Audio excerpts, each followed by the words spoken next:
तो hi guys, welcome to my YouTube channel nursing solution 88। और आज अपन पढ़ने वाले हैं जो कल्चर अपन पढ़ रहे थे उसी में नेक्स्ट अपन पढ़ेंगे। कल्चर पढ़ा है। कल्चर का जो इन्फ्लुएंस है वो हेल्थ पे कैसे होता है, ठीक है। हेल्थ को अपने कैसे इन्फ्लुएंस करता है कल्चर, ठीक है, उसके बारे में देखेंगे। क्या देखेंगे? Impact of culture factor on health, ठीक है। इसके अंदर क्या क्या देखेंगे अपन?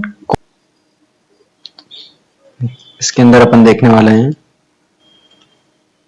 Concept of etiology and culture, ठीक है। Environment, sanitization, food habits, mother and child health, personal hygiene और मैरिज एंड सेक्सुअलिटी, ठीक है। ये सारे पॉइंट्स अपन इसमें देखेंगे कि ये हेल्थ को कैसे अफेक्ट करती है, जो अपने कल्चर है वो कैसे हेल्थ को अफेक्ट करती है, ठीक है। इसमें शुरू करते हैं। नेक्स्ट सबसे फर्स्ट अपन पढ़ेंगे concept of etiology and culture, ठीक है। तो इसके अंदर है concept of etiology and culture के अंदर बात करें तो इसको ग्रुप के अंदर डिवाइड करें तो 2 ग्रुप्स आते हैं इसके अंदर। फर्स्ट आता है सुपरनेचुरल ग्रुप और फिजिकल, ठीक है। अब बात करते हैं सबसे पहले सुपरनेचुरल, ठीक है। सुपरनेचुरल का मतलब ये कि आप समझ सकते हैं कि लोग किस में विश्वास रखते हैं, मतलब भूत प्रेत वगैरह इसमें विश्वास रखते हैं ना, तो ठीक उसी के बारे में बात होगी। तो इसमें क्या है, सबसे पहला आता है सुपरनेचुरल कॉज के अंदर सबसे पहला आता है birth of God. Birth of God के अंदर आता है small pox and chicken pox. आप जानते हैं कि लोग पहले क्या समझते थे कि जो चिकन पॉक्स है और स्मॉल पॉक्स है वो क्या है, गॉड का क्या है, एक तरीके से पनिशमेंट आपके लिए, वर्थ है, या फिर आपके लिए क्या है कि भगवान का प्रकोप है। वर्थ का मतलब होता है प्रकोप, ठीक है। भगवान ने क्या अगर आप पे प्रकोप दिखाया अपना, ठीक है, तो उसको अपन क्या बोलेंगे, बर्थ ऑफ गॉड। जो स्मॉल पॉक्स और चिकन पॉक्स जो बीमारी होती थी, तो वो ही मानते थे कि क्या था कि भगवान का जो प्रकोप है वो हम पर बरस रहा है और हमने जो पाप किए हैं उनके लिए हमको सजा मिल रही है स्मॉल पॉक्स और चिकन पॉक्स के थ्रू, ठीक है। उसके बाद में लोग इसमें क्या करते थे, administration of drug consider harmful. लोग इसमें समझते थे कि अगर अपन कोई भी दवाई लेंगे तो इसमें क्या होगी, हानिकारक होगी, ठीक है, अपने को नुकसान करेगी, लेकिन ऐसा नहीं है, ठीक है। Guests are not notified and pujas are made to please the gods, ठीक है। Guests not notified and pujas are made to please the god, यानी कि क्या करते थे लोग, भगवान को पूछते थे ताकि भगवान इसको सही कर देंगे। वो ये नहीं करते थे कि केस को नोटिफाइड करके ये प्रॉब्लम है उसको कुछ नहीं करते थे, ठीक है। लोग क्या कर देते थे कि हाँ भगवान सही कर देंगे करके चलते रहते थे। उसके बाद में नेक्स्ट जो है इसके अंदर सुपरनेचुरल के अंदर ही branch of taboo, sorry breach of taboo. Breach of taboo का मतलब क्या है, venereal disease are believed by some to due to illicit sexual intercourse with woman of low caste और woman during menstruation, ठीक है। लोग क्या समझते थे पहले कि जो महिला जो है वो लो कास्ट की है, या फिर जो गरीब महिला है, या फिर कोई मेंस्ट्रुअल साइकिल वाली जो महिला है, तो उनके साथ सेक्सुअल एक्टिविटी करने पर, सेक्स करने पर क्या होगा, उनको भी क्या हो जाएगा, वेनरल डिजीज हो जाएगी, ठीक है। जबकि ऐसा नहीं था, सेक्सुअली ट्रांसमिटेड है वेनरल डिजीज, लेकिन जो इसका पॉजिटिव है उससे होती है। लेकिन लोगों का एक क्या था, एक टाबू था जहां पे उनका मानना हो गया था कि हाँ ऐसा करने से क्या हो सकता है, जो डिजीज है वो आपको ट्रांसमिट हो सकती है, आपको हो सकती है, ठीक है। जो वेनरल डिजीज है वो आपको हो जाएगी, आप अगर क्या करो, मेंस्ट्रुअल साइकिल में या फिर ऐसी जो लो कास्ट महिला है उसको आप सेक्स करोगे या फिर उसके साथ इंटीमेट होगे, तो वो क्या हो जाएगा, आपको वेनरल डिजीज हो जाएगी। लेकिन ऐसा क्या था, सिर्फ उनका बिलीफ था, ठीक है। उसके बाद में आता है सुपरनेचुरल कॉज के अंदर नेक्स्ट आता है पास्ट साइंस। साइंस के अंदर जो आता है सबसे पहला आता है, इसमें आते हैं जो है लेप्रोसी एंड ट्यूबरक्लोसिस। साइंस मतलब होता है पाप। आपके पुराने जो जन्म के जो पाप हैं उन्हीं की सजा आपको इस जन्म में देने के लिए आपको क्या दे दिया, भगवान ने आपको दे दिया लेप्रोसी और ट्यूबरक्लोसिस। ये सब क्या है, लोगों की मिथ्या है, लेकिन ट्यूबरक्लोसिस अलग बैक्टीरिया की वजह से होती है, लेप्रोसी अलग वजह से होती है, ठीक है। तो दोनों के अलग अलग बैक्टीरिया हैं, ठीक है। जो लेप्रोसी है वो माइकोबैक्टीरियम लेप्रे की वजह से होती है, और जो ट्यूबरकुलोसिस है वो माइकोबैक्टीरियम ट्यूबरकुलोसिस की वजह से होती है। तो ऐसा कोई रोल नहीं है कि आपके पुराने जन्म के पाप है उनकी वजह से, लेकिन पहले क्या करते थे लोग, ऐसा ही मानते थे कि अपन ने कोई पुराने जन्म में पूरे बुरे पाप करे हैं तो उनके बदले में अपने को क्या मिल रहा है, सजा मिल रही है अपने को, लेकिन ऐसा कुछ नहीं था, ठीक है। लेप्रोसी और ट्यूबरकुलोसिस। उसके बाद में एविलाई, ठीक है। एविलाई के अंदर क्या है, children are considered to most prone to effect of evil eye, ठीक है।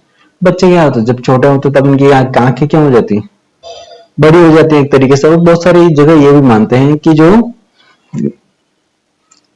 बच्चे हैं उनको क्या होता है, नजर लग जाती। सुना है ना कि हमारे प्यारे से किसी को नहीं आएगा, क्या हो गई, नजर लग गई तो उससे बीमार हो जाएगा। तो ये क्या है, ये सिर्फ एक मिथ्या थी कि ये उनका सोचना था कि हाँ हमारे बच्चों को नजर लग जाएगी ये काला टीका लगा कर को। अरे सही है, आपका बच्चा पहले से इतना काला है, उसको काला टीका लगाओगे, वो काला टीका उसमें दिखेगा क्या?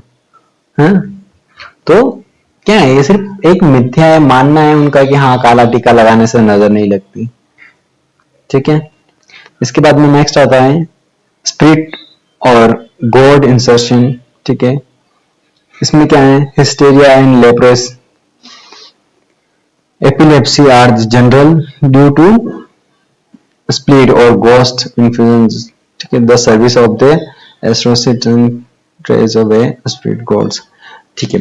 तो अपने क्या था कि इसमें क्या है कि स्पिरिट्स ऑफ गॉड्स के इंटेंशंस के अंदर में है कि या तो भूत अंदर घुस गया आपके, या फिर क्या हो गया, कोई भगवान आपकी बॉडी में आए। तो ये क्या है, ये एक तरीके से क्या है कि उस टाइम पे लोगों को क्या होता है, हिस्टेरिया हो रहा होता है या फिर एपिलेप्सी हो रही होती है। तो उस हिस्टेरिया या एपिलेप्सी की वाली बीमारी को लोगों ने क्या नाम दे दिया कि इस पर्सन को क्या हो रहे हैं, अपने बाबूजी आ रहे हैं। बोलते ना गांव में अक्सर देखा जाता है कि बाबूजी आ रहे हैं या फिर माता जी आ रहे हैं, या फिर इसके अंदर आत्मा घुस गई है, प्रेत आत्मा घुस गई है। उस बेचारे को ये नहीं पता कि मेरे अंदर जो है बीमारी हुई है, एपिलेप्सी हुई है, हिस्टेरिया हुआ है, उसकी वजह से मेरे में कंपन आ रहे हैं, ये सारे हो रहा है। लेकिन लोगों को क्या लगता है कि इसके अंदर कोई भूत घुस गया है, ठीक है।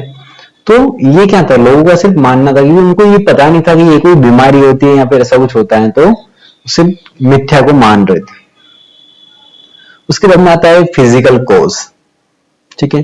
फिजिकल कोज के अंदर बात करते हैं, सबसे पहला कोज आता है वेदर, ठीक है। जाहिर सी बात है कि वेदर के हिसाब से भी आपको क्या होगा, कुछ ना कुछ इफेक्ट आएगा ना।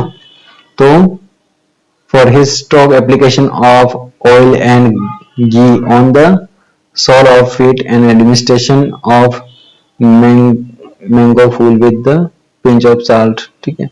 लोग क्या करते थे कि आपकी जो हीट स्ट्रोक है इनको कम करने के लिए क्या करते, घी का इनके तेल पांव को मालिश करते थे, उससे क्या सही हो जाता था, ऐसा मानना था इनका, ठीक है। उसके बाद में वाटर, वाटर की बात करें तो वाटर कैसा, impure water is associated with disease, ठीक है। जाहिर सी बात है कि आपने खराब पानी पिया है, इम्प्योर पानी पिया है, तो क्या होगा, आपको डिजीज होने के चांस रहेंगे ना, ठीक है। उसके बाद में इम्प्योर ब्लड, इम्प्योर ब्लड के अंदर आती है skin disease, scabies, acne, boil are the considered to be due to improve impure blood, ठीक है।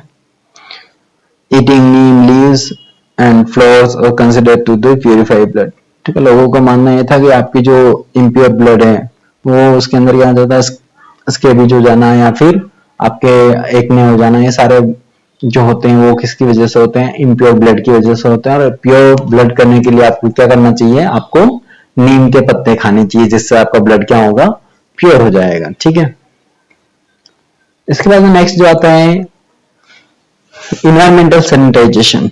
इन्वायरमेंटल सैनिटाइजेशन की बात आई गई है तो जाहिर सी बात है सबसे पहला इसमें क्या आ जाता है, ये देखो ये लोग क्या कर रहे हैं यहाँ पे, ये दिख रहे हैं, ये भाई साहब बस सिगरेट जलाए हुए कहाँ कर रहे हैं, टट्टी कर रहे हैं, देख लो। और ये इनका भाई साहब का डब्बा पड़ा है, इधर एक मैडम इधर कर रहे हैं। तो ये क्या कर रहे हैं कि ये खुले में सोच कर रहे हैं, और खुले में सोच करोगे जाहिर सी बात है वहां जो मक्खियां बैठेगी वो आप तक पहुंचेगी ना, और ये मक्खियां आके आपके ही भोजन को दूषित करेगी और आपको वो डिजीज करेगी। और अपन जानते हैं कि स्टूल के अंदर कौन सा बैक्टीरिया प्रेजेंट होता है, ई कोलाई, ठीक है। ई कोलाई बैक्टीरिया जो आपके स्टूल के अंदर प्रेजेंट होता है, और यही बैक्टीरिया आपको मेनली यूरिथाइटिस वगैरह ऐसे बहुत सारी डिजीज कॉज करता है आपकी बॉडी में, ठीक है, इन्फेक्शन का मेन कारण बनता है। तो ऐसे इन्वायरमेंटल सैनिटाइजेशन नहीं रखने की वजह से disposal of the human excrete की बात करें तो इसमें क्या है, ऑफन फील्ड डेफिकेशंस, बहुत सारे क्या होता है ना कि उनके घर के अंदर बाथरूम ही बनाना ऐसा करके मना करके रखते हैं, बहुत सारे कल्चर मना करते हैं, ठीक है। No idea of latrine among the village, ठीक है, बहुत सारे गांव में भी अपन ने देखा है क्या करते हैं, गांव के अंदर बाहर ही जाते हैं डब्बा लेके। Latrine and meet to the cities ठीक है। तो डिस्पोजल सही नहीं होने की वजह से क्या हो सकता है, आपको डिजीज हो सकती है। इन्वायरमेंटल सैनिटाइजेशन के अंदर नेक्स्ट आता है डिस्पोजल ऑफ वेस्ट, ठीक है। आपका घर का जो कूड़ा कचरा है, अगर उसको आप सही जगह पे डिस्पोज नहीं करते हो, कूड़ेदान में नहीं डालते हो, तो उसकी वजह से क्या हो सकता है, आपको डिजीज हो सकती है ना। तो जाहिर सी बात है, ये भी आपके कल्चर पे डिपेंड करता है। आपका कल्चर है कैसा, क्या आपका कल्चर ये बोलता है कि नहीं हम कचरा बाहर नहीं फेंकने देंगे, हम तो इसको रूम में संभाल के रखेंगे, इकट्ठे भर के रखेंगे,